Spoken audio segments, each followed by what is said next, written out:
وصفوا ليها دايما بانها ساذجة وغبية وملامحها وحشة، وكان طبعا كل شوية يصبحها ويمسيها بعلقة، غير حرمانها من المدرسة، وان عقدتها دي خلتها دايما عاوزة تثبت لنفسها انها مرغوبة من الرجال، فكانت بتتجوز كتير. الحياة برضو ما سابتش الصبوحة في حالها من قسوة ابوها لصدمة وفاة اختها، وكملت الحكاية بمقتل امها منيرة سمعان على ايد خالها انطون لاسباب عائلية جدا، وللأسف ما قدرتش تحضر دفنتها لانها كانت في مصر. حكايات صباح مع الرجال كلها تقريبا انتهت بالفشل، رغم انها فضلت مصرة على الارتباط والزواج لحد ما بقى عندها 85 سنة، وكانت بتقول انها كفنانة مشهورة ومحبوبة ما تقبلش ابدا ان علاقتها العاطفية تكون خارج اي اطار شرعي. اول جواز في حياة الشحرورة كان من اللبناني نجيب الشماس، وهو رجل اعمال غني جدا، وعمرها وقتها كان 16 سنة، لكن الجوازة انتهت لانه رفض اشتغلها بالفن، وبالفعل انتهت الجوازة وخد فلوسها وابنها اللي خلفته منه. الجوازة التانية لصباح كانت من الامير خالد بن عبد العزيز آل سعود، لكنها ما استمرتش كتير بسبب ضغوط العيلة المالكة السعودية على الامير لتطليق صباح، وبعدها اتجوزت صباح 8 مرات، ابرزهم كان جوازها من عازف الكمان المصري المشهور انور منسي اللي خلفت منه بنتها هويدا اللي اشتغلت في التمثيل بعد كده. وبعد وفاة انور اخوه طلب الحصول على حضانة هويدا بسبب ان صباح مش مسلمة، وده خلاها تعتنق الاسلام. ومن اشهر زيجاتها كمان مقدم البرامج الدينية الشهير احمد فراج، لكن الجوازة ما استمرتش غير 4 سنين بسبب غيرته الشديدة عليها وعدم رغبتها في الانجاب منه. اما اشهر جوازاتها فكانت من الفنان الراحل رشدي أباظة اللي اعتبرته الحب الوحيد في حياتها، رغم ان الجوازة دي ما استمرتش غير ايام معدودة جدا، ورشدي طلع وقال وقتها انه ما كانش في وعيه لما مضى على عقد الجواز، ورجع فورا بعد الطلاق لحبيبته وزوجته سامية جمال. غير ان ناس كتير جدا ما تعرفش ان صباح اتجوزت الفنان يوسف شعبان لمدة شهر، وانتهت العلاقة والجواز لأسباب مجهولة حتى الآن. أما أطول زيجات صباح واللي استمرت 17 سنة كانت من الراقص اللبناني فادي كنطار الشهير بفادي لبنان، لكنها انتهت في الآخر بسبب خيانته ليها.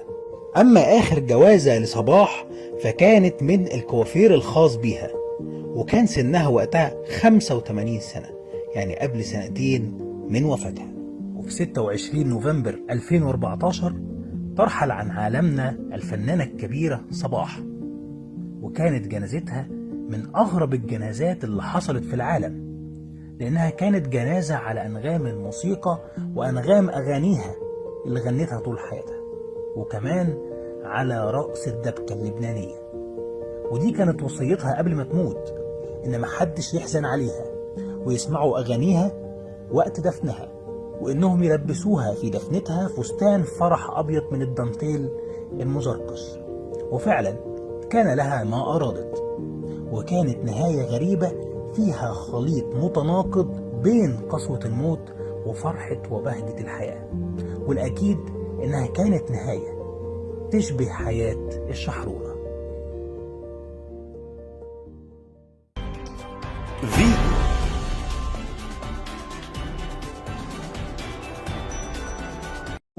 حكاية الشحرورة عقدة نفسية خلتها تتجوز 10 مرات، آخرها في سن 85، ودفنوها بفستان الفرح على أنغام الموسيقى.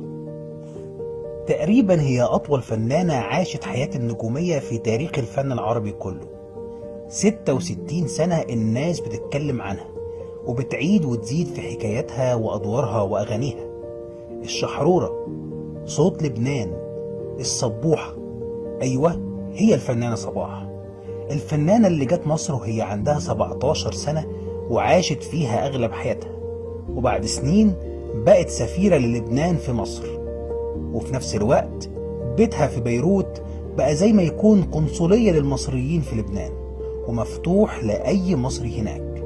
لما تسمع اسم صباح على طول ينط في دماغك مغامراتها العاطفية وزيجاتها ال10، وكمان أدوارها وأغانيها اللي ما تتنسيش. لكن اللي أغلب الناس ما تعرفوش عنها إنها عاشت حياة أسرية قاسية جدا وعنيفة. كانت بدايتها يوم ولادتها في 10 نوفمبر 1927. وقتها أمها ما كانتش عاوزة تشوفها، وفضلت تعيط يومين عشان ما خلفتش ولد، وبقى عندها 3 بنات.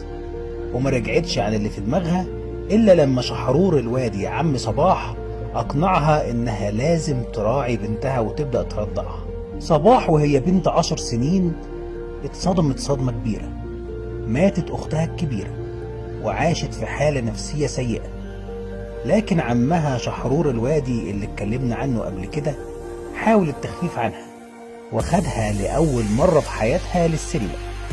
ودي كانت اللحظة اللي اتسحرت فيها صباح بحب السينما والفن. وفي مرة عمها سمعها بتغني أغاني ليلى مراد، واكتشف خامة صوتها الجميلة والمميزة، وكلم أبوها إنه يهتم بموهبتها. لكن الأب كان قاسي بطبعه ورفض، وقال إن عاداتنا وتقاليدنا تمنعنا إن بناتنا تغني. لكن بعد سنة ظهرت صباح للجمهور لأول مرة في نقابة الصحفيين اللبنانيين، بعد ما عمها أقنع أبوها إنها تغني في الحفلة دي. ووافق الأب عشان الحفلة مقامة في مكان محترم بيحضرها مثقفين وصحفيين وأصحاب شأن في لبنان.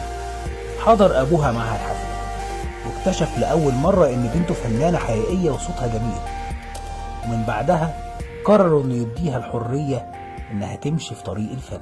وصلت صباح مصر بعد ما شافتها المنتجة الشهيرة آسيا، ورشحتها للتمثيل والغنى في فيلم القلب له واحد سنة 45 مع الفنان الكبير أنور وجدي. ومن بعدها اتحطت صباح في قالب الفنانة الشقية والمطربة خفيفة الظل، لدرجة إن النقاد أطلقوا عليها لقب مطربة السندوتش، لأن أغانيها كانت خفيفة ومدتها قصيرة زي السندوتشات بالظبط. قدمت صباح للسينما 85 فيلم و27 مسرحية و3500 أغنية، وهي أول لبنانية تغني على مسارح عالمية زي الأولمبيا في باريس، ومسرح أرنجاري في نيويورك، ودار الأوبرا في سيدني، وقصر الفنون في بلجيكا، وقاعة ألبرت هول في لندن. أما عن حكايات صباح والرجال اللي كانوا في حياتها، فمن المعروف إن هي اتجوزت 10 مرات، وده طبعا رقم قياسي كبير بين الفنانات. ولكنها بررت ده في أحاديث صحفية ليها إنها كانت بتعاني من عقدة نفسية بسبب قسوة أبوها عليها، ووصفه ليها دايما بإنها ساذجة وغبية وملامحها وحشة. وكان طبعا كل شوية يصبحها ويمسيها بعلقة، غير حرمانها من المدرسة، وإن عقدتها دي خلتها دايما عاوزة تثبت لنفسها إنها مرغوبة من الرجال، فكانت بتتجوز كتير. الحياة برضو ما سابتش الصبوحة في حالها، من قسوة أبوها لصدمة وفاة أختها، وكملت الحكاية بمقتل أمها منيرة سمعان على إيد خالها أنطون لأسباب عائلية جدا. وللأسف ما قدرتش تحضر دفنتها لأنها كانت في مصر.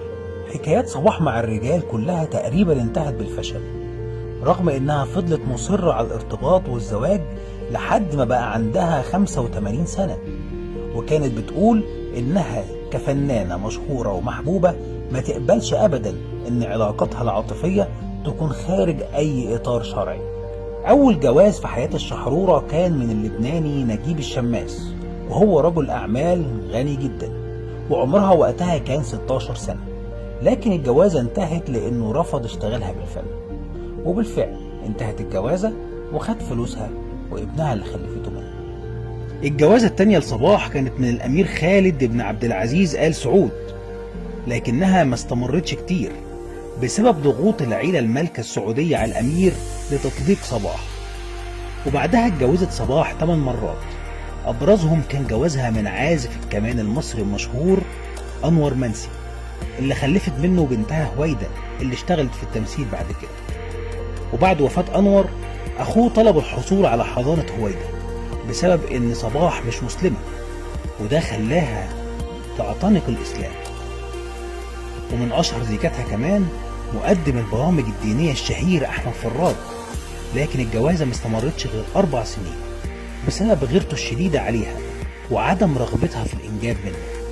أما أشهر جوازاتها فكانت من الفنان الراحل رشدي أباظة اللي اعتبرته الحب الوحيد في حياتها، رغم إن الجوازة دي ما استمرتش غير أيام معدودة جدا. ورشدي طلع وقال وقتها إنه ما كانش في وعيه لما مضى على عقد الجواز، ورجع فورا بعد الطلاق لحبيبته وزوجته سامية جمال.